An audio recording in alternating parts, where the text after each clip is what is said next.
الرحمن الرحیم وبہ نستعین وہو خیر معین۔ کل گفتگو ہماری اس حوالے سے چل رہی تھی کہ اصلاح نفس کا آغاز انسان کو پہلے کرنا ہے، اور جب اپنے نفس کی اصلاح کر چکے تو اس کے بعد جو ہے اسے نظام عدل جو ہے اپنے خاندان میں اور اپنے ارد گرد کے افراد میں قائم کرنا ہے۔ اب مثلا کہتے ہیں اگر مثلا انسان نے ایسا نہ کیا اور اپنے اندر عدل قائم کیے بغیر اگر معاشرے میں عدل قائم کرنے کی کوشش کی تو اسے فائدہ حاصل نہیں ہوگا، مگر یہاں پہ جو ہے ان فقہی نکات کی طرف متوجہ رہنا ضروری ہے کہ جہاں پہ فقہ میں یہ بالکل بات واضح کر دی گئی ہے کہ اگر انسان کے اوپر انسان کا کوئی خود کسی واجب کو ترک کر رہا ہو تب بھی اس کے اوپر اس واجب کے امر بالمعروف کی ذمہ داری اپنے مقام پہ باقی رہے گی۔ یہ نہیں ہو سکتا کہ انسان کہے کہ میں خود نماز نہیں پڑھتا ہوں تو اب بے نمازی کو نماز کا کیسے کہوں، اس سے کہ نماز کا واجب ہونا یہ الگ واجب ہے اور امر بالمعروف کا واجب ہونا یہ الگ واجب ہے۔ اسے اگر خود تارک صلاۃ ہیں تو ایک گناہ ہوگا، اور تارک صلاۃ ہونے کے بعد اگر دوسرے کو امر بالمعروف نہیں کر رہا ہے جبکہ شرائط پوری ہے تو اس امر بالمعروف کے ترک کرنے کا بھی وہ گناہگار ہوگا۔ تو یہاں پر مثلا جو بات کی جا رہی ہے وہ اثرات کے اعتبار سے ہے کہ انسان اگر خود اپنے اندر عدالت قائم نہیں کرتا ہے اور لوگوں میں قائم کرنے کی کوشش کرے گا تو فائدہ ظاہر نہیں ہوگا، مگر جو وجوبات شرعیہ ہے وہ اپنے مقام پہ باقی رہیں گے، اس میں کوئی تبدیلی نہیں آئے گی۔ اس کے حوالے سے جو عبارت ہے اس کو دیکھتے ہیں، اور اس کے بعد معاشرے کے اندر عادل افراد کی اہمیت کیا ہے، اس کا فائدہ کیا ہے، اس کی تو مصنف جو متوجہ کر رہے ہیں۔ اور اس کے بعد ایک مختصر بحث ہے کہ عدالت اور محبت میں کیا فرق ہے، اور اگر رشتہ محبت قائم ہو جائے تو پھر آیا عدالت کی ضرورت پڑتی ہے یا نہیں پڑتی ہے۔ مگر دیکھتے ہیں کہ عبارت کے اعتبار سے کہاں پہنچتے ہیں۔ صفحہ نمبر 75 آخری پیراگراف ہے۔ بسم اللہ الرحمن الرحیم۔ ثم کل شخص ما لم یعدل قواہ و صفاتہ لم یتمکن من اجراء احکام العدالت بین الشرکاء فی المنزل والبلد، کہ ہر شخص جب تک اس کی قوا اور اس کی صفات اعتدار کے مقام تک نہ پہنچ جائے اور صفت اور قوتوں کے اعتبار سے وہ عادل نہ بن جائے تب تک جو ہے عدالت کے احکام کو وہ اپنے شرکاء کے درمیان جاری نہیں کر سکتا، چاہے وہ شرکاء اس کے گھر کے اندر ہوں یا جو ہے اس کے شہر میں ہوں یا اس کے ارد گرد کے ماحول کے اندر ہوں۔ کیوں کہتے اذا عاجز عن اصلاح نفس ہی کیف یقدر علی اصلاح غیرہ، اس سے جو شخص اپنے آپ کو نہیں سدھار سکتا وہ دوسرے کو کیسے سدھارے گا، جو اپنی اصلاح نہیں کر سکتا وہ دوسرے کی اصلاح کیسے کرے گا۔ فإن السراج الذی لا یضیء قریبہ کیف یضیء بعیدہ، اس سے وہ چراغ کے جو اپنے ارد گرد کو روشنی نہیں دیتا ہے وہ دور والوں کو کیسے روشنی دے گا۔ اس کا مطلب اس چراغ میں صلاحیت نہیں ہے کہ دور والوں کو روشنی دے سکے، اس سے اگر صلاحیت ہوتی اس کے اندر روشنی دینے کی تو سب سے پہلے کس کو روشن کرتا، اپنے ارد گرد کو۔ تو اگر اصلاح کی صلاحیت تھی انسان میں تو پہلے اپنے آپ کو سدھارتا، جو اپنے آپ کو نہیں سدھار پا رہا ہے، اپنی اصلاح نہیں کر پا رہا ہے تو پھر دوسروں کی اصلاح وہ کیسے کرے گا۔ تو فمن عدل قواہ و صفاتہ اولا واجتنب عن افراط و تفریط واستقر علی جادۃ وسط کان مستعدا لسلوک حاضر طریقۃ بین ابناء نوعہ، تو جو شخص وسط پہ قائم ہو جائے، ان قوتوں کو وسط پہ لے آئے اور افراط و تفریط سے بچ جائے، وہ شخص جو ہے اس قابل ہو جاتا ہے کہ باقی انسانوں کو جو ہے وہ اس راستے پہ چلا سکے۔ اگر خود عادل ہو گیا، خود اس نے یہ صلاحیت حاصل کر لی کہ باقی تمام قوتوں کو قوت عقلیہ کے آگے جو ہے وہ جھکا دیا، قوت عقلیہ اس کے غالب آ گئی ہے، تو پھر وہ دوسرے افراد میں بھی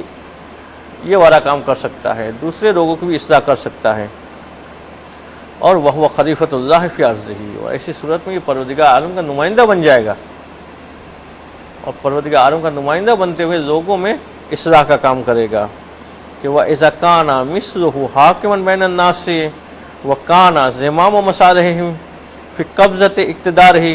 لَتَنَوَّرَتِ الْبِلَادُ بِأَهْلِهَا، اور جب ایسا شخص حاکم بن جائے اور ایسے شخص کے ہاتھ میں جو ہے لوگوں کے معاملات کے لگام آ جائے، تب اس کے اثرات جو ہیں ظاہر ہونا شروع ہوتے ہیں۔ اور اثر کیا ظاہر ہوتا ہے کہ تنورت البلاد بأہلہا، کہ شہر سارے اپنے باشندوں کے ساتھ خوش و خرم ہو جاتے ہیں، منور ہو جاتے ہیں، ان کی پریشانیاں جو ہے وہ دور ہو جاتی ہیں۔ وَصَلِحَتْ أُمُورُ الْعِبَادِ بِأَصْلِحَا، اور بندوں کے سارے معاملات جو ہے وہ ٹھیک ہو جاتے ہیں، سارے معاملات کی اصلاح ہو جاتی ہے۔ وَزَادَتِ الْحَرَثُ وَالنَّسْلُ وَدَامَتْ بَرَکَاتُ السَّمَاءِ وَالْأَرْضِ، اور اس کے بعد پھر کھیتی باڑی بھی بڑھ جاتی ہے، نسل بھی کثرت سے ہونے لگتی ہے، اور آسمان و زمین کی برکات بھی نازل ہونے لگتی ہے۔ تو ظالموں کے حاکم بننے سے آسمان و زمین کی برکتیں رک جاتی ہیں، ظالموں کے حاکم بننے کی وجہ سے نسلیں منقطع ہو جاتی ہیں، ظالموں کے حاکم بننے کی وجہ سے کھیتی باڑی میں جو ہے وہ کمی آ جاتی ہے، جبکہ عادل حاکم بنے گا تو یہ سارے فائدے حاصل ہوں گے۔ وغیر خفین ان اشرف وجوہ العدالات واہمها وافضل صنوف السیاسات واہمها وعدالت السلطان، کہ اس بات میں تو کوئی شک و شبہ نہیں ہے، اور یہ بات مخفی نہیں ہے کہ عدالت کی جتنی بھی قسمیں ہیں اس میں سب سے اچھی قسم، اور عدالت کی جتنی بھی اہمیت ہے اس میں سب سے اہم عدالت، اور عدالت یا مثلا سیاست یا طور و طریقے کہ جس کے ذریعے سے لوگوں پر حکمرانی کی جائے، اس میں سب سے اچھا طریقہ کیا ہے کہ سلطان کا عادل ہونا۔ کل لفظ سلطان کی وضاحت ہو چکی کہ سلطان یعنی اقتدار رکھنے والا، تو فقط حاکم نہیں، جہاں پہ انسان جس چیز کا اقتدار رکھتا ہے، کم سے کم انسان جو ہے اپنی ذات پر اقتدار رکھتا ہے، اس سے آگے مثلا اپنے اطراف کے افراد پہ اقتدار رکھتا ہے، تو اگر سلطان عادل ہو تو اطراف والوں کے اندر خود بخود یہ خوبیاں ظاہر ہونا شروع ہو جائے گی کہ غیرها من العدالات مرتبطۃ بها، اسی کے عدالت کی باقی سارے اقسام جو ہیں وہ اسی سے مربوط ہیں۔ وَلَوْلَاهُ لَمْ يَتَمَكَّنْ أَحَدٌ مِّن رِعَایَةِ الْعَدَالَةِ، اور اگر یہ حاکم عادل نہ ہو تو پھر باقی افراد بھی عدالت کی رعایت نہیں کریں گے۔ اگر گھر کا سربراہ جو ہے عادل نہ ہو تو گھر کے افراد جو ہے وہ عدالت کی رعایت نہیں کریں گے، کسی ادارے کا سربراہ عادل نہ ہو تو ادارے کے افراد بھی پھر رعایت نہیں کریں گے۔ کیف و تہذیب الاخلاق و تدبیر المنزل یتوقف علی فراغ الباز و انتظام الاحوال، اس سے کہ یہ بات تو واضح ہے کہ رعایا کب اصلاح پسند بنتی ہے، انسان کے تحت میں جو افراد ہیں وہ کب جو ہے اصلاح کو قبول کرنے والے بنتے ہیں، یہ اس وقت بنتے ہیں کہ جب فراغ بال ہو اور انتظام احوال ہو، کہ جب اسے ذہنی سکون میسر ہو اور ان کے حالتیں بہترین طریقے سے منظم طور پہ چل رہی ہو۔ مگر جب حاکم عادل نہیں ہوگا تو پھر افراتفری ہوگی، تو افراتفری کے ماحول میں انسان جو ہے وہ روحانیت کی طرف زیادہ متوجہ نہیں ہو پاتا ہے کہ وما جور سلطان امواج الفتن متراتمتن و افواج المحن متراکمتن و اوائق الزمان متزاحمتن و بوائق الحدثان متصادمتن، اور اگر ظالم بادشاہ ہو تو اس کی موجودگی میں کیا ہوتا ہے، فتنوں کی موجیں جو ہے وہ تراتم میں ہوتی ہیں، نئے نئے فتنے پیدا ہو رہے ہوتے ہیں، اور افواج المحن متراکمتن، اور پریشانیوں کی فوجیں آ رہی ہوتی ہیں، ایک کے بعد ایک پریشانی، ایک کے بعد ایک مصیبت آ رہی ہوتی ہے، اور زمان کے عوائق جو ہیں وہ متزاحم ہوتے ہیں، مختلف ٹولیاں آپس میں ایک دوسرے سے دست و گرباں ہوتی ہیں، ایک دوسرے سے لڑ رہی ہوتی ہیں، وہ بواسق الحدثان متصادمتن، اور نئے نئے شر جو ہیں، نئی نئی برائیاں جو ہیں وہ پیدا ہو رہی ہوتی ہیں اور وہ آپس میں ٹکرا رہی ہوتی ہیں۔ اب ایسے میں جو ہے کمال کا طالب شخص جو ہے وہ کمال کی طرف کیسے آگے بڑھے گا؟ جی کیا چیز؟ نہیں واضح ہو رہا ہے، تھوڑا قریب آ کے. ہاں، یہ بار و دوسرا انتظام احوال، حالتوں کا بہترین طریقے سے منظم ہونا. تو کہتے وہ طالب الکمالہ کر حیاری فی السحاری را یجدون اذا منامہ سبیدن ولا اذا جدا ورہ مرشدن و دریدن. اور کمال کا طالب یہ اس شخص مانند یہاں پہ ہو جاتا ہے جیسے کوئی صحرا کے اندر راستہ بھول گیا ہو. تو صحرا کے اندر راستہ بھولنے والے کے لیے راستہ تلاش کرنا انتہائی مشکل ہوتا ہے، اس سے کہ چاروں طرف جو ہے ریتی رہتے ہیں. اب اسے نہیں سمجھ میں آ رہا کہ وہ آیا کہاں سے تھا، اسے جانا کہاں پہ ہے. کہتے جب حکومت ظالم ہو اور افراد کی کثرت ظالموں کی ہو تب انسان کے کمال کے تلاش کرنا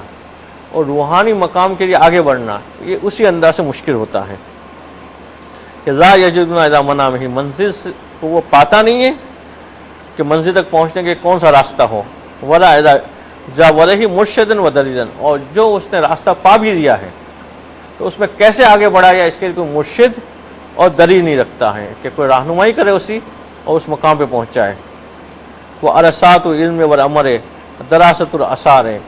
وہ مناظرہما مظلمۃ الارجاء والاقطار. اور علم و عمل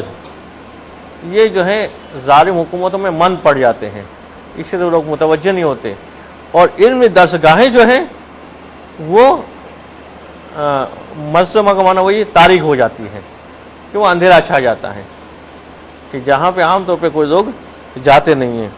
تو فلا یوجد ما هو الملاک فی تحصیل السعادات، تو کوئی بنیاد ہی نہیں مل رہی ہوتی کہ جس کی بنیاد پہ لوگ وہاں پہ سعادت کی طرف آگے بڑھ رہے ہوں، بلکہ لوگوں کی اکثریت دیکھا جائے گا کہ وہ اپنے جو بنیادی مسائل ہیں انہی کو ٹھیک کرنے میں لگے ہوتے ہیں کہ آن تفرغ اگر خاطر و اطمینان و انتظام امر معاش ضروری افراد انسان ہے. اس لیے کہ وہ انہی چیزوں سے فارغ نہیں ہوتے کہ مثلا جو ہے ذہنی پریشانیوں کو دور کرے، ذہن کو قلب کو سکون حاصل ہو کے آخرت کے بارے میں کچھ سوچے، یہی میسر نہیں ہوتا ان کو. اور امور معاش کے انتظام، اس کے انتظام میں اس کا سارا وقت جو ہے وہ لگ جاتا ہے. ورضا لو تصفحت فی امصار زماننا زوایا المدن والبلاد وطلعت على بواطن فرق عباد لم تجب من الوف واحدا تمکن من اصلاح نفسه ویکون یوم خیر من امسه. کہتے اسی وجہ سے ہم دیکھتے ہیں آج کے زمانے میں، اور مصنف نے جو اپنے زمانے کی بات کہی وہی آج کے زمانے میں بھی یہی ہو رہا ہے. تو اسی ہم دیکھتے ہیں کہ اپنے زمانے کا حال کیا ہے کہ جہاں پہ شہر میں جو ہے وہ ویرانی ہے، بربادی ہے، اور جو ہے وہ لوگ آپس میں ٹوٹ پھوٹ کا شکار ہیں، فرقوں میں اور گروہوں میں بٹے ہوئے ہیں، اور ہزار میں ایک آدمی بھی نہیں ملتا کہ جو سعادت اخروی کے متوجہ ہو، وہ اس کے لیے کوششوں میں لگا ہوا ہو. اور ایک آدمی بھی ایسا نہیں ملتا ہزار میں کہ جس کا آئندہ کل جو ہے وہ آج سے بہتر ہو، بلکہ معاملہ جو ہے برعکس ہوتا جاتا ہے کہ آئندہ کل جو ہے وہ آج سے بدتر ہوتا چلا جاتا ہے. اور یہ تقریباً وہی کیفیت ہے جو مصنف اپنے زمانے کی بیان کر رہے ہو آج کے زمانے کی کہ بل ولا تجد دینا الا وهو باق على فقد اسلام واهله ولا طالبا الا وهو لعدم مكنته باق على جهله. کہتے اسی ہم دیکھتے کہ دین ہے مگر فقط نام کی حد تک، حقیقت اسلام اس میں نظر نہیں آتا. اور طلب کرنے والے جو دین کو ہیں اور دین کے علم کے طالب علم جو ہے وہ بھی جو ہے وہ والی کیفیت پہ پائے نہیں جاتے ہیں. ور عمری ان هذا الزمان هو الزمان الذي اکبر عنہ سید الانام و اطرتہ الابرار الکرام علیہ وعلیہم السلام. کہ شاید اسی زمانے کے لیے جو ہے اللہ کے رسول اور اہل بیت علیہ السلام نے یہ والی بات کہی تھی کہ لا یبقى من الاسلام الا اسمہ ولا من القرآن الا رسمہ. کہ وہ زمانہ آئے گا کہ جب اسلام نہیں ہوگا مگر فقط کا نام ہوگا، اور قرآن نہیں ہوگا مگر فقط وہ رسمی یوز ہوا ہوگا، اس سے فقط رسمی کام میں استعمال ہوگا. اس سے جو ہے وہ قرآن سے عبرت حاصل نہیں کی جائے گی، قرآن پڑھ کے جو ہے وہ نصیحت حاصل نہیں کی جائے گی، قرآن پڑھ کے اس کے پر عمل نہیں کیا جائے گا. بالجملہ خلاصہ کلام یہ ہے کہ اگر عادل جو ہے حاکم کسی جگہ پہ میسر آ جائے تو اس کے اثرات ظاہر ہونا شروع ہو جاتے ہیں. اب چاہے وہ کل مملکت کے لیے عادل ہو یا کسی خاص علاقے کے لیے ہو یا انسان اپنے گھر کی حد تک، کہ جس گھر کا سربراہ عادل ہوتا ہے تو وہ گھر کے اندر یہ سارے اثرات ظاہر ہونا شروع ہو جاتے ہیں. مگر جس گھر کا سربراہ عادل نہ ہو تو اس گھر میں یہ سارے مسائل جو مملکت کے لیے بیان کیے گئے وہ پیش آتے ہیں. کہ المنات و کل المنات فی تحصیل کمارات و اخراج نفوس من جہالات اور عدالت السلطان، کہ منات اور معیار اور مکمل منات، مکمل معیار اس بات میں کہ کمالات کیسے حاصل کیا جائے اور جہالتوں سے نفوس کو نکالا جائے، اس پہ کل کمال اس بات میں ہے کہ سب سے پہلے کہ سلطان عادل ہوں، جو حکمران ہیں وہ عادل ہوں. اگر یہ عادل ہوں گے تو باقی کمالات تک لوگوں کو پہنچنا جو ہے وہ آسان ہو جائے گا. جی منات ہے معیار، معیار. وہ اعتنا ہوں بِإِعْلَاءِ الْكَلِمَةِ وَالسَّعْيُ فِي تَرْوِيجِ احکام الدین والملت، اور جس کی کوشش یہ ہو کہ اپنی بڑائی یا اپنے لیے مال و دولت کو جمع کرنا نہ ہو بلکہ وہ دین کی سربلندی چاہتا ہو، احکام دین کو وہ ترویج دینا چاہتا ہوں، ایسا حاکم ہو. وہ رضا ورد فی الآثار ہے، اسی وجہ سے روایات میں یہ والی بات آئی ہے کہ ان سلطان اذا کان عادلا کان شریکا فی ثواب کل طاعت تصدر عن کل رعیت، کہ اگر سلطان عادل ہو تو یہ عادل سلطان ہر اس آدمی کے ثواب میں شریک ہوگا کہ جو اس کی رعیت میں سے کوئی بھی نیک کام کرے گا.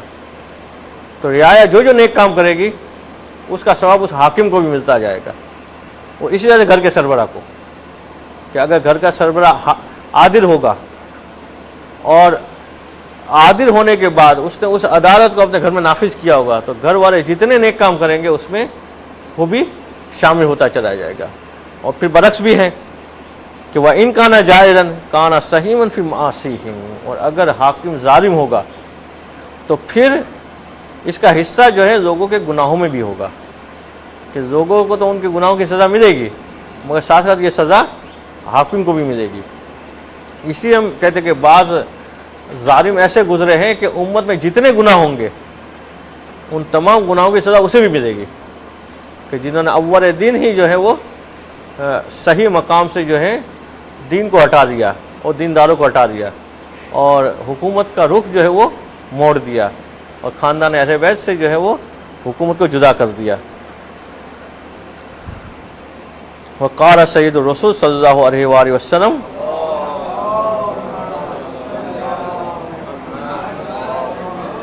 کہ اللہ کے رسول کا یہ فرمان کہ اقرب الناس یوم القیامت الی اللہ تعالی الملک العادل و ابعدہم عنہ الملک الظالم، کہ پروردگار عالم کے نزدیک قیامت کے دن قریب ترین جو آدمی ہوگا وہ کون ہوگا؟ عادل بادشاہ. اور بعید ترین جو ہوگا، سب سے زیادہ دور جو پروردگار عالم سے قیامت کے دن ہوگا وہ الملک الظالم، ظالم بادشاہ ہوگا. تو عادل بادشاہ کا اتنا زیادہ اثر ہے کہ وہ خود جو اپنے اندر عدالت قائم کرتا ہے اور پھر اس کے اثرات پوری قوم پہ ہوتے ہیں. عام طور پہ جو ہے وہ لوگوں کی اکثریت جو ہے اپنے حکمرانوں کے تابع ہوتی ہے.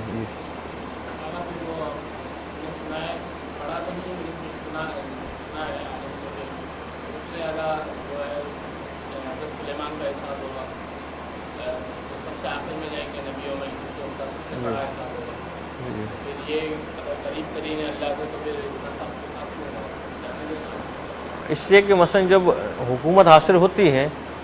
تو حساب کتاب زیادہ لمبا ہو جاتا ہے، اقتدار ہی نہ ہو تو حساب مختصر ہوتا ہے. تو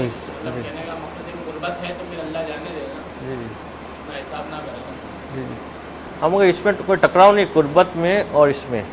مسئلہ ہے کہ حضرت سلیمان علیہ السلام اس اعتبار سے تمام حاکموں سے افضل ہو گئے، ٹھیک ہے، مگر ان کا رتبہ باقی نبی سے ملائیں گے تو ان کو جو ہے دنیا میں ایک اجر ملا حکومت کی صورت میں، باقی انبیاء کو دنیا میں وہ والا فائدہ حاصل نہیں ہوا تو اس کے عوض ان کو آخرت میں یہ رتبہ ملا کہ ان کو جو حضرت سلیمان سے جو مقدم کیا گیا جنت کی نعمات کو حاصل کرنے کے حوالے سے. مگر یہ کہ کوئی اتنا زیادہ فاصلہ نہیں ہوگا جانے کے اعتبار سے. مگر یہ جو بات بیان کی جاتی ہے وہ عام طور پہ دنیا کی حکومت کی مذمت کے حوالے سے، کہ دنیا کی حکومت کو ملنا کوئی فضیلت نہیں ہے، بلکہ دنیا کی حکومت حاصل کرنا کوئی اپنے گلے میں توپ ڈالنے کے برابر ہے، کہ اب سب کا بوجھ جو ہے اسے خود اٹھانا ہے۔ اس لیے بعض افراد جو ہے وہ اقتدار حاصل کرنے سے دور بھاگتے ہیں، اسے کہ جب تک کسی جگہ کے سربراہ نہیں ہے تب تک تو کوئی ذمہ داری نہیں ہے اس کی، بن گئے تو دنیا میں تو حساب دینا ہے وہ تو ہے ہی، آخرت میں زیادہ پریشانی ہوگی اس کو۔ جی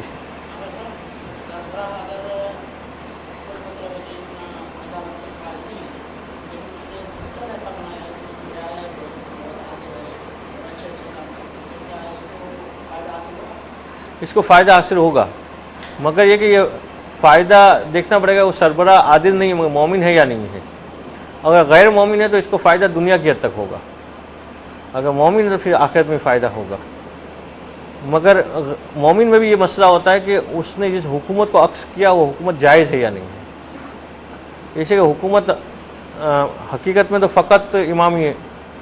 حکومت قائم کر سکتے ہیں، ہر حکومت کے حاکم جو ہے فقط امام ہوتے ہیں۔ اب امام نے معین کیا ہے تو اس کی حکومت جائز ہو جائے گی، اگر امام نے معین نہیں کیا ہے تو پھر اس کی حکومت جائز نہیں ہو جائے گی۔ تو اگر حکومت جائز ہوگی، امام علیہ السلام کی طرف سے نامزد ہیں یا امام علیہ السلام نے اجازت دی ہے، جیسے علی بن یقین کو امام علیہ السلام نے اجازت دی تھی ہارون کی حکومت میں شامل ہونے کی، تو پھر وہ ہمارا والا فائدہ ہوگا۔ مگر امام علیہ السلام نے منع کیا تھا سرحد سے، یا امام علیہ السلام راضی نہیں تھے اور پھر اس نے قائم کیا تو پھر فائدہ نہیں ہوگا۔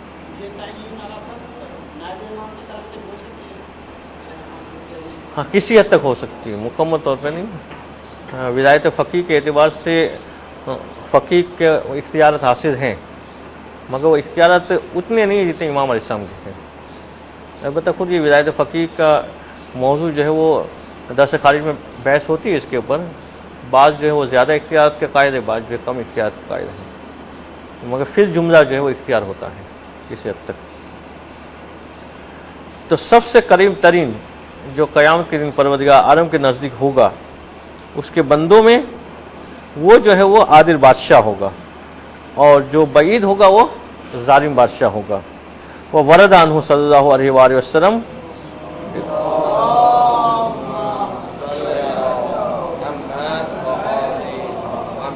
اور ایک اور روایت بھی ہے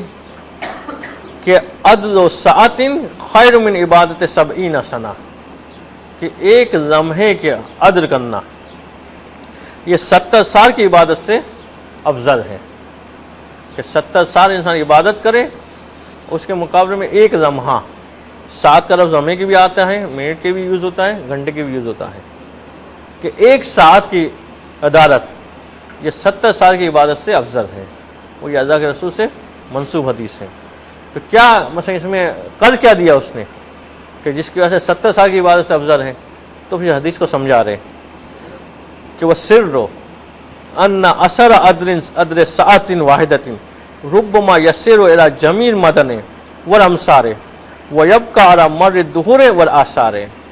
راز اس کے اندر یہ ہے کہ بسا اوقات ایک لمحے کا عدل، ایک عادلانہ حکم انسان نافذ کر دے، وہ عادلانہ حکم جو ہے وہ بسا اوقات تمام شہروں میں اور تمام علاقوں میں جو ہے وہ اس کے اثرات پہنچتے ہیں، اور پھر زمانوں کے گزرنے کے بعد ایک عرصے تک اس کے اثرات جو ہے وہ جاری رہتے ہیں۔ مثلا انسان خود عادل بنا اور اس کے بعد جو ہے اس نے عادلانہ نظام اپنے گھر میں قائم کیا، اور اس نظام کو سیکھ کے جو ہے ان کی اولاد نے اپنی اولاد میں جاری کیا، پھر ان کی اولاد نے اپنی اولاد میں جاری کیا، تو اس نے محنت تو تھوڑے وقت کے لیے کی تھی، اس کے اثرات جو ہے نسلوں تک منتقل ہوئے۔ تو اس نقطے کو دیکھے تو بتاؤ گا 70 سال کی عبادت بھی جو ہے وہ کم محسوس ہوگی، کہ اس عدالت کا جو اثرات جہاں جہاں پہنچتا رہے گا اس کا ثواب اس کا ملتا رہے گا۔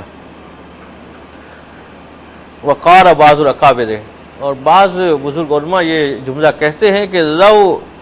علمت انہ یستجیب لی دعوۃ واحدۃ، کہ اگر مجھے معلوم ہو جائے کہ پروردگار فقط میری ایک دعا قبول کرنے والا ہے تو میں دعا کیا کروں گا کہ لخصصتها باصلاح حال السلطان حتی یؤم نفعہ، تو میں خاص طور پہ یہی دعا کروں گا کہ پروردگار حاکم کو جو ہے کہ حالت کی اصلاح کر دے، حاکم کو ٹھیک کر دے، اس لیے کہ حاکم ٹھیک ہوگا تو باقی معاملات خود بخود ہی ٹھیک ہو جائیں گے، اس کے فائدے خود بخود ہی عمومی طور پہ سب تک پہنچیں گے۔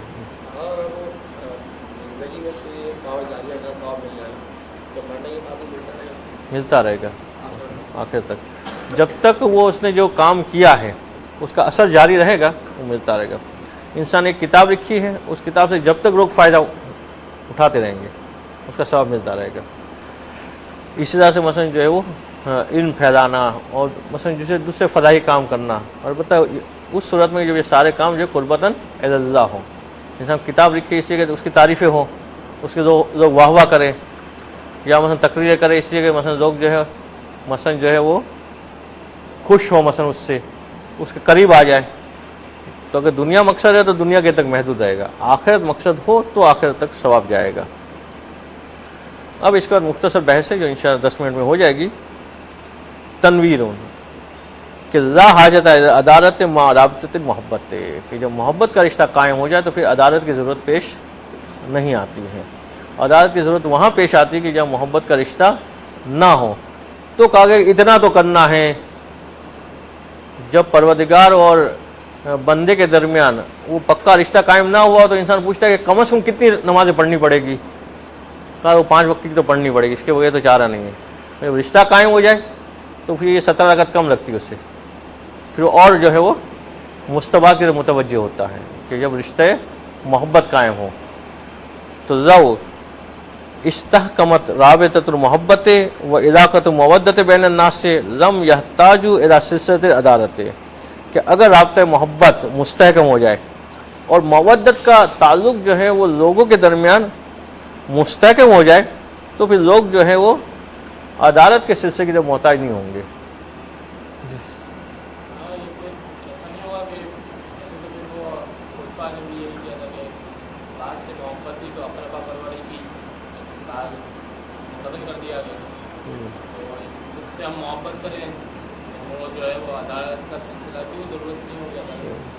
ہاں، اس کے یہ جو سوال ذہن میں آیا اس کی وجہ یہ ہوتی ہے کہ محبت کا حقیقی معنی ذہن میں نہیں ہے ہمارے۔ محبت عدالت کے بعد آنے والا کیفیت ہے، عدالت سے اوپر کی کیفیت ہے۔ تو جب عدالت سے گزر کے محبت قائم ہوگی تو وہ ظلم کا کوئی پہلو ہی نہیں آئے گا اس کے اندر، کسی کا حق چھیننا، کسی کو مثلا دے دینا، کسی سے دے دینا، یہ نہیں ہوگا۔ عدالت کے بعد کی بات ہے، وہ بعد والی محبت ہے۔ یہ وہ محبت ہے جو عدل سے ہٹ کے ہے، اس محبت کی کوئی حیثیت نہیں ہے۔ اصل محبت وہ کہ جو عدالت سے بڑھ کے ہو، جس کو ہم احسان بھی کہہ سکتے ہیں۔ تو یہ وہ محبت نہیں کہ یہاں پہ انسان جو ہے وہ محبت میں شریعت کے قانون کو بھی توڑ دے، اس کو محبت کہنا ہی غلط ہے اصل میں، مگر عرف عام میں اس کو محبت کہا جاتا ہے۔ تو یہ عدل کے رشتے کے بعد کا مقام ہے۔ تو کہا جاتا ہے کہ اگر محبت کا رشتہ ماحول میں قائم ہو جائے تو پھر یہ سارے عدالتی نظام بھی ختم ہو جائے، اس کے پھر جھگڑے فساد ہوگا ہی نہیں۔ جب جھگڑے نہیں ہوں گے تو لوگ فیصلے کروانے نہیں آئیں گے، تو سارے جج بھی فارغ ہو جائیں گے، سارے وکیل بھی فارغ ہو جائیں گے، پھر جو ہے ان کو کوئی